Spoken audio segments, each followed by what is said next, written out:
Hey guys, it's Megan Aller, Sales Executive with First American Title here in Denver, Colorado, to give you your weekly Wednesday update on the detached market for the September stats that just came out for 2019. What happens as we slide into the back half of the year is that our active inventory starts to decline.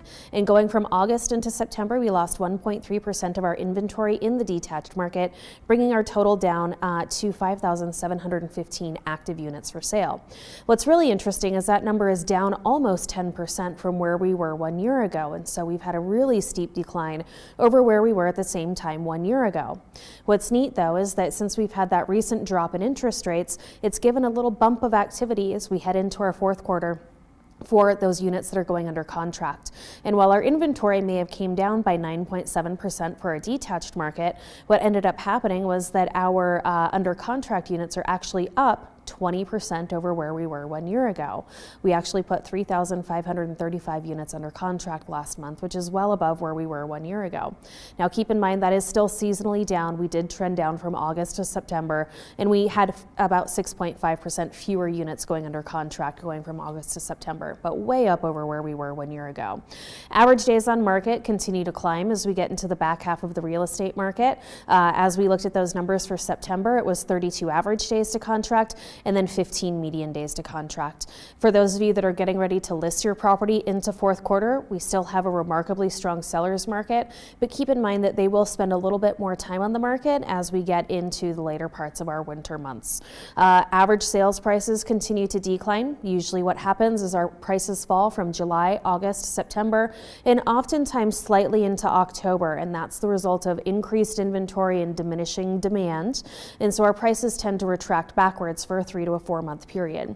Typically what happens as we go into October, November, and December is those prices stabilize. But as expected, we did see that our average sales prices fell going from August to September by about 1%, and so we ended up coming in at $519,000.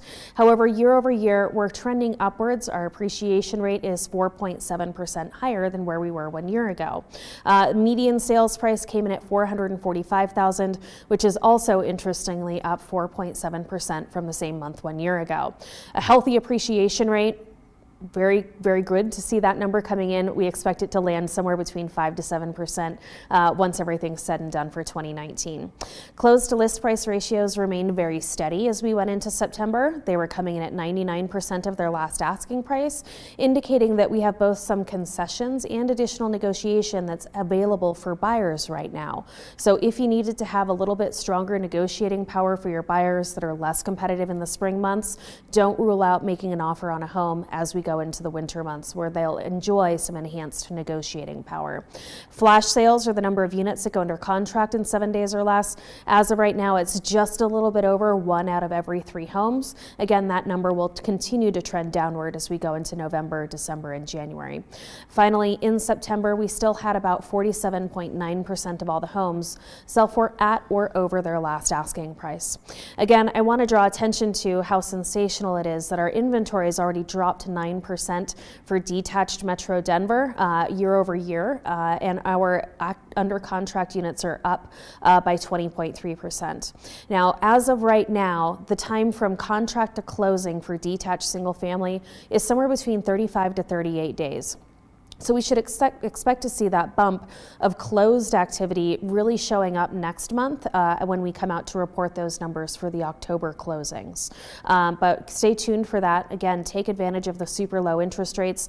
They're down by just about 1.1% from where we were 1 year ago, and that's more than enough to completely offset all of the appreciation that we've gained so far in 2019.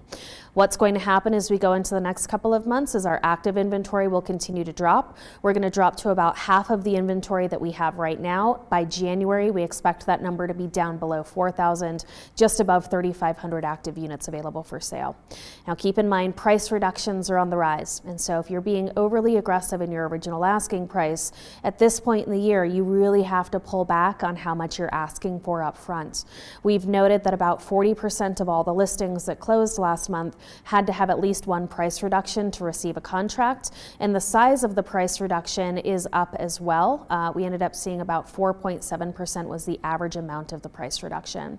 Don't forget, we do have maps that are included in our monthly reports at this point. And so in those maps, you can take a look and see where you're most likely to encounter price reductions and where you're more likely to see larger price reductions. In the map that I have right now that's showing behind me, areas that are red are seeing more frequent price reductions versus those areas in blue, you're seeing fewer price reductions. So keep an eye out for that central Denver corridor, as well as down in the southeastern part of town, Aurora, Parker, Castle Rock, where we're seeing more price reductions taken out in those areas. I certainly hope that if this information is helpful to you and your clients, that we'll get to meet your clients at our closing tables. We'll see you soon.